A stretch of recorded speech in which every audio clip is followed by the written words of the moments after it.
One of my guilty pleasures is enjoying my weekly dose of the New Yorker's Borowitz Report, which is unabashedly fake news, but a recent installment of Andy Borowitz's humor declared this: scientists have discovered a powerful new strain of fact-resistant humans who are threatening the ability of Earth to sustain life, a sobering new study reports. The research conducted by the University of Minnesota identifies a virulent strain of humans who are virtually immune to any form of verifiable knowledge, leaving scientists at a loss as to how to combat them. These humans appear to have all the faculties necessary to receive and process information, David Logsdon, one of the scientists who contributed to the study, said, and yet somehow they have developed defenses that for all intents and purposes have rendered those faculties totally inactive. More worryingly, Logsdon said, as facts have multiplied, their defenses against those facts have only grown more powerful. While scientists have no clear understanding of the mechanisms that prevent the fact-resistant humans from absorbing data, they theorize that the strain may have developed the ability to intercept and discard information en route from the auditory nerve to the brain. The normal functions of human consciousness have been completely nullified, Logsdon said. While reaffirming the gloomy assessments of the study, Logsdon held out the hope that the threat of fact-resistant humans could be mitigated in the future. Our research is very preliminary, but it is possible that they will become more receptive to facts once they are in an environment without food, water, or oxygen. Yeah. Most political satire makes fun of conservatives, usually portraying them as being both kind of stupid and simultaneously information averse. Now, many of you made sincere efforts at your family Thanksgiving table to reason with your Fox News-infused relatives, and I am willing to wager, standing here without any direct information, that though some are more courteous than others, that probably none of you managed to change anyone's opinions even a little. I have relatively little exposure to right-wing folks, and all that I see of Fox News are the clips used in satire pieces or incredulously posted on social media. But it has always seemed ironic to me that they aim their broadcasts, their intentional misinformation, at an audience that is actually hungry to be misinformed. And their style is to deliver that misinformation in an intonation of condescension. Their target audience is the former C and D students from public schools. But they deliver their propaganda with a superior intonation that encourages them to think of their A and B school peers as being somehow beneath them intellectually. When they were young, they were forced to just be the bullies on the playground when they needed to beat up the smart students. Now they are being fed a diet of lies by people who assure them that they have become, overnight, without reading a book, the intellectual elites. Now, I'm being serious about this. In August, Trump held a rally in Ohio in which he famously announced that Maxine Waters has a low IQ, an insult that he tends to reserve exclusively for women of color. But he also told his crowds not to be intimidated by the intellectual elites because he said to his crowd of conspiracy theory consuming minions, you are the intellectual elites. You are the elites. And they applauded as if they believed that. So both conservatives and liberals tend to look over the fence that stands between them, and they both convince themselves that the others are stupid. The ideological divide in our country now rivals the days of the Civil War and the anti-Vietnam protests of 50 years ago. Going to our respective corners and hurling insults at one another will never help to bring our country back together. We are so seriously divided that it is a crisis for our nation. We have to learn how to talk to and listen to one another. But folks, it's got to be more than just talking and listening. It's not about civility. There are basic rules of logic that must be observed on both sides of that conversation. Now, I can't pretend to be neutral. While I have personally been more deeply hurt by liberals than I ever will be by conservatives, that's more a function of the fact that I let liberals into my social circles and I don't really have much contact with conservatives. But I know for a fact that sloppy logic and mean interpersonal exchanges happen on both sides of the fence. But in the current political climate, the Washington Post is actually keeping a running tally of misleading statements made by the president in office. At the end of last month, that tally was up to 6,420, showing a rapid escalation in public lies because he just crossed the 3,000 threshold in May. We are seeing a level of intentional deception that would make Richard Nixon look like an amateur. Given the political discourse having gone off the rails, I want to take a few minutes today to put up some civil and logical guardrails to help us to try to talk across the fence more meaningfully. Law professors often tell their students that they are not in law school to learn the law. There's 1,000 times too much for anyone to learn in a single lifetime. What they're trying to teach them is how to think like lawyers. When I was at Vanderbilt, our professors said more or less the same thing. They were not interested in rote memorization. They wanted us to learn how to think like a theologian. There are things that an educated person might be expected to know, but beyond their ability to quote either case law or scripture, the important thing to know is how to tell the difference between reality and BS. You've got to have that ability to do critical thinking. Now, this is by no means a comprehensive list, but I want to talk about 3 pitfalls that seem to be especially prevalent in modern discourse. And please don't be put off by words like epistemology and equivalency. This is really not all that hard. This is your freshman introduction to philosophical reasoning class. So it's going to be easy and everybody's going to make an A. In philosophy, we ask the question, how do you know what you know?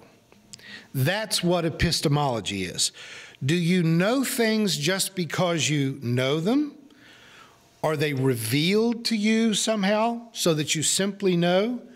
If so, that is called a priori knowledge, or before the fact knowledge. It's just something that you just know.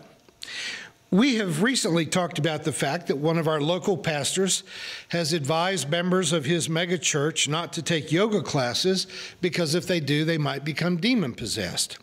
Because in his world, things that are even in the neighborhood of Hinduism are rife with demons. Now, a few people wrote to me this week objecting to last Sunday's sermon in which I was incredulous about the fact that there's people in the 21st century that still believe that angels and demons are objectively a thing, that they exist. And a couple of people just flat out told me that I was wrong, which is always an invitation for me. It's kind of like saying sick 'em to a dog. So I asked, how do you know that they're real? And the response is, I just know it. Now, some may add flourishes of scriptural references, or they might describe personal experiences, none of which is testable or repeatable. So it's not based on experience, it's based on their assertion of knowledge that was purely deductive and possibly influenced by college-era use of pharmaceuticals. The other way of knowing we call a posteriori, that is, knowing that is derived from experience through our senses. In the scientific method, things are known only if they are observable and repeatable. The people who say that they have experienced angels or ghosts or seen UFOs may be telling us that they've seen them themselves, they've talked to them, or possibly even endured an embarrassing cavity probe medical test at their tentacled hands. But since we cannot examine these claims through repetition, while the individual may seem very sincere and even strike you as being a reliable witness, no one else can know it unless it can be repeated and observed. Saying it doesn't make it so. You can believe in angels, you can believe in demons, you can believe in Santa Claus, you can believe in the Tooth Fairy, you can believe in the Easter Bunny. You can even say that millions of people voted multiple times by going to their car and changing their hat and their shirt. But telling a lie over and over does not make it true. There has to be evidence. Now, you can believe an a priori truth if it pleases you to do so. And I'm an existentialist, and we oftentimes find ourselves in the corner of an argument in which the only answer is to say, it pleases me to think so. But if all I've got to go on is, it pleases me to think so, you have no obligation to believe me. You know, I might tell you that I'm tall and good looking. Well, you know, you could decide for yourself whether that's true or not. But there is a paucity of objective evidence, is what I'm saying. All appeals to scripture, religious visions, voices, or private experiences are by nature a priori truth claims that have no standing in a conversation about what is actually true. When Trump or Rudy Giuliani or any other authority figure makes claims that have no evidence to back them up, we have to treat that as having no more credibility than what you read out of the middle of a fortune cookie. The cookie cannot help you, for it is just a cookie. In a recent interview with NBC's Chuck Todd, Rudy was being asked why the president didn't appear under oath before the Mueller investigation. And just tell the truth. That way you don't have to worry about perjury. Just tell the truth. And Giuliani's response will go down in history because for him, versions of the truth vary to such a degree that he shouted, "Truth isn't truth." And that, I'll submit, is just nuts. There are no conservative facts or liberal facts. There's no Democratic facts or Republican facts. There is reality, and that's where our public discourse needs to be rooted. It's like trying to live with an alcoholic. You don't do them any favors by either believing or pretending to believe their lies. We need to be devoted to reality. An argument is not won by simply shouting the lies more loudly or repeating them more often. An argument is won by presenting objective, factual evidence. The second pitfall of public discourse I want to talk about is the one that I have to say makes me really crazy because conservatives and liberals both do it, and that is the false equivalence. When you're trying to talk about something like the fact that at this point now, early December, Trump has told more than 7,000 lies in less than 2 years in office. Conservatives will oftentimes then reply, well, Obama said that if you like your health insurance, you can keep it. The implication being that all politicians lie, so Trump's daily total, which now averages 6 lies a day, is just par for the course. That is factually false. The two look a little bit alike in that you can point at a lie that almost any politician has told. No one has ever lied like Donald Trump, that what we are experiencing now in the first 2 years in office, he has lied more than all other presidents in our history added together. Amen. Of course, it matters what a president lies about It matters to whom the lies are told. But on the whole, what we are seeing right now, what we are experiencing right now, is factually unprecedented. It is dangerous because it creates instability in the markets, in international relationships, and in voter confidence. What I would love to see out of Trump supporters is for them to start demanding that their president tell the truth. Amen. It shouldn't have to come from liberals.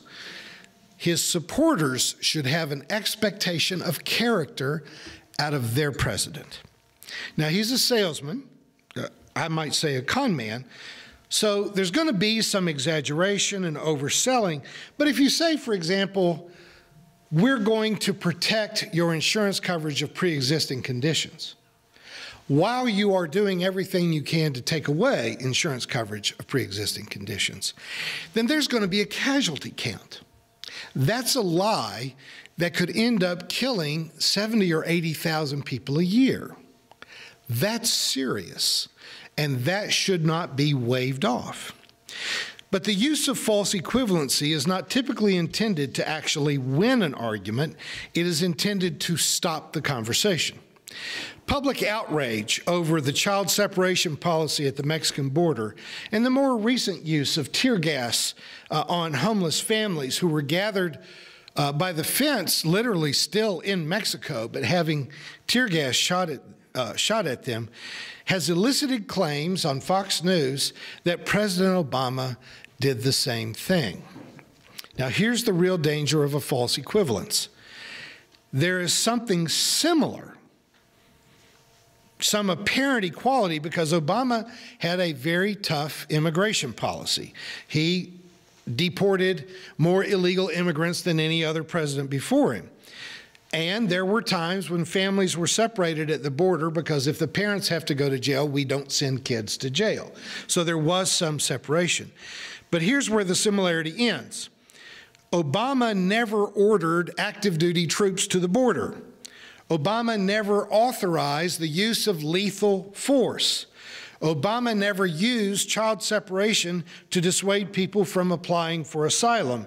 In short, the fact is that Obama's policy was nothing like Trump's, and saying that it is not simply dishonest.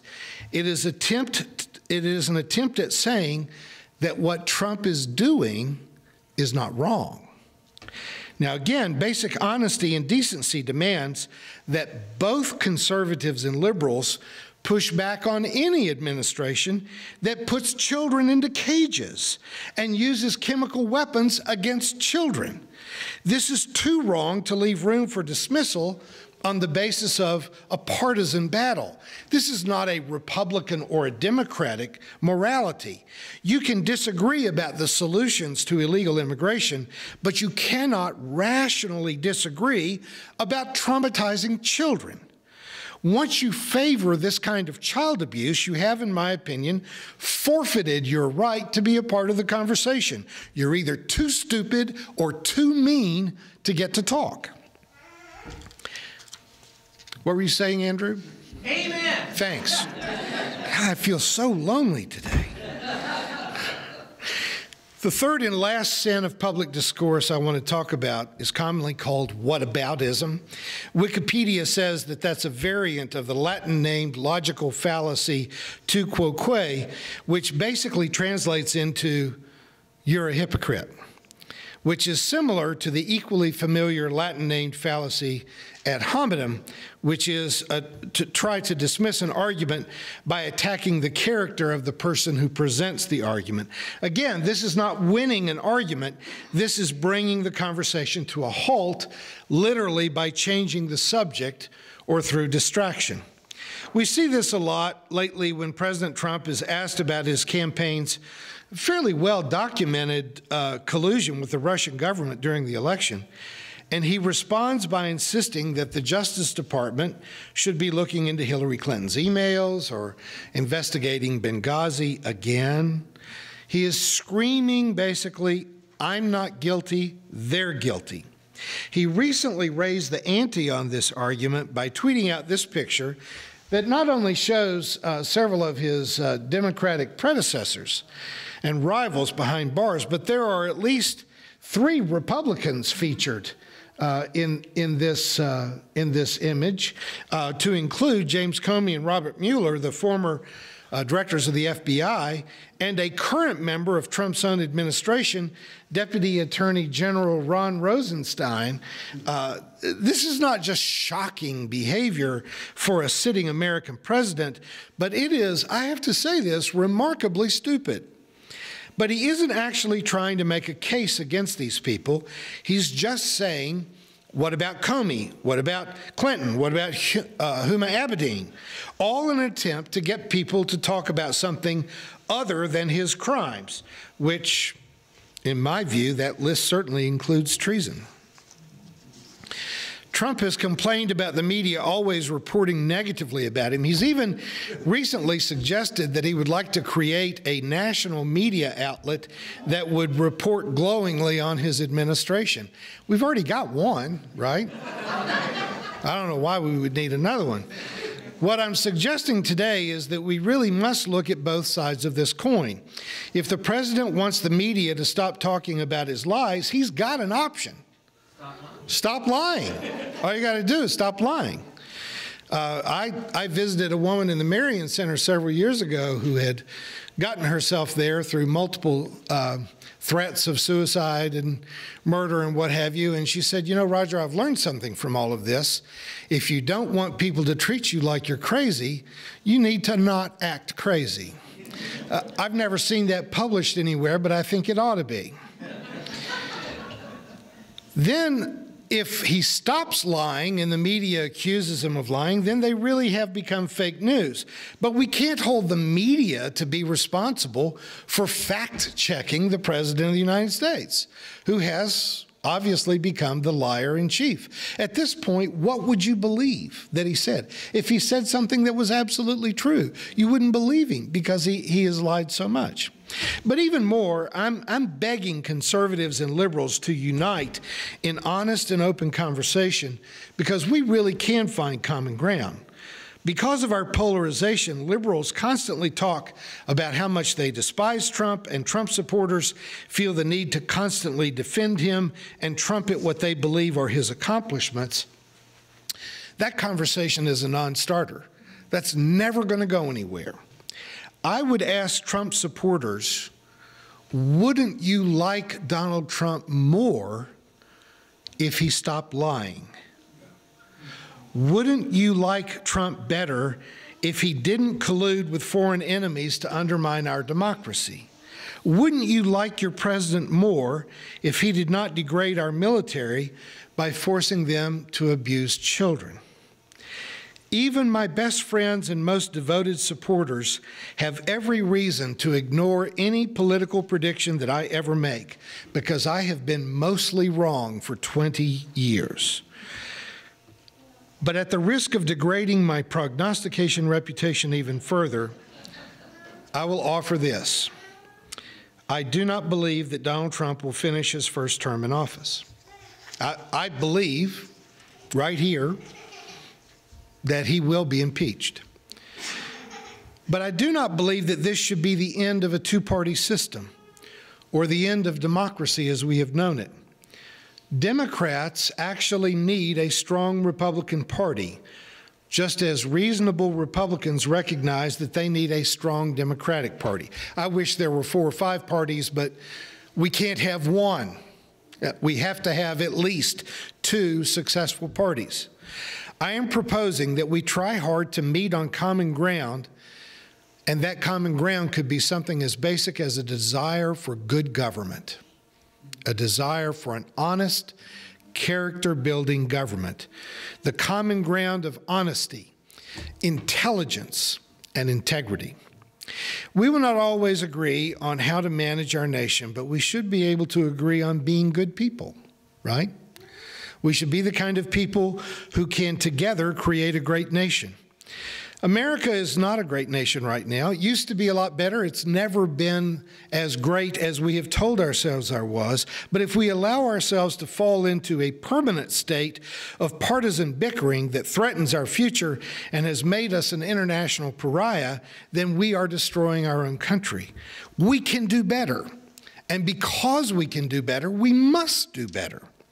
I'm going to leave you with one last Latin phrase, since that seems to be the order of the day, illegitimi non caparandum, which literally means, do not let the sons of unmarried parents get you down.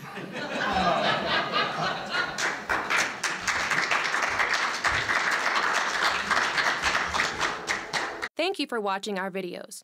We are entirely dependent on the donations of our listeners and members. We hope that you find this content to be important enough to help us to keep offering these videos to the public at no charge by becoming a regular contributor. Please click on the donate button on our website at www.spfccc.org. Thank you for your support of progressive religious programming.